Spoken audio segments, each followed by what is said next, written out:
नहा ले। गांव में सर्दियों की सुबह थी। ठंडी हवाएं ऐसी लग रही थी जैसे किसी ने बर्फीली चादर लपेट दी हो।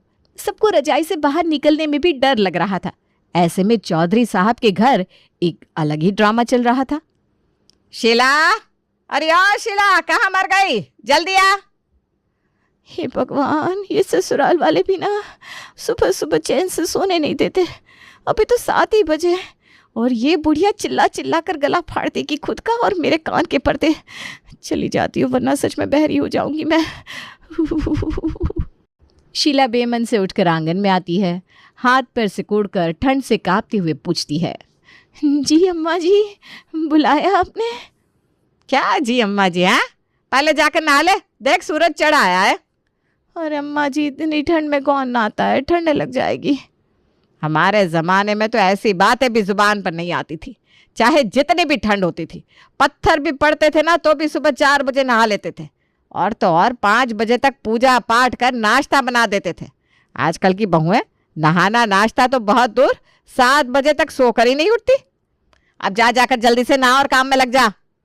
हाय राम, ये ज़माना और इनकी आदतें। अब मुझे कुछ सोचना ही पड़ेगा। आइडिया। मन ही मन कुछ बुदबुदाते हुए शीला बाथरूम में घुस जाती है और गीले तौलिए से हाथ मुंह पोंछकर कपड़े बदल लेती है।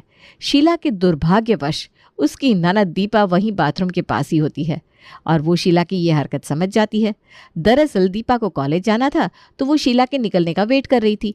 शीला के निकलते ही दीपा सीधा अपनी माँ आशा देवी को जोर से आवाज लगाती है, अरे माँ सुनो सुनो, ये देखो भाभी ने क्या किया। अरे क्या हो गया?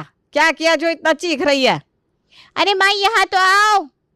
क्या हुआ ननद जी, मैंने क्या किया? मैं तो बस अभी नहाकर बाथरूम से निकली हूँ। शीला की बात सुनकर दीपा की मोटी मोटी भौहें तन जाती है। तब तक उसकी माँ आशा देवी भी पहुंच गई। क्या हुआ? क्यों बुला रही थी मुझे बेटा?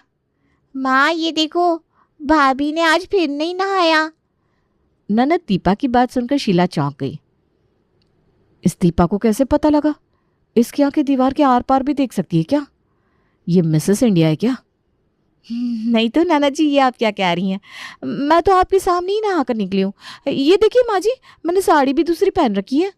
माँ भाभी झूठ बोल रही है। ये देखो, बाथरूम कहीं भी गीला है क्या?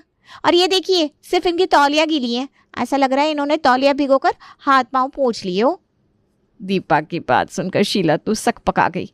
उसकी चोरी जो पकड़ ली गई थी, अब उसके पास कोई बहाना भी नहीं बचा था। फिर भी वो अपना शातिर दिमाग तेजी से दौड़ा रही थी। आशा देवी ने बाथरूम देखा और फिर तौलिया और फिर क्या, वो भी सारा माजरा समझ गई। अरे बहू, ये सब क्या है? क्या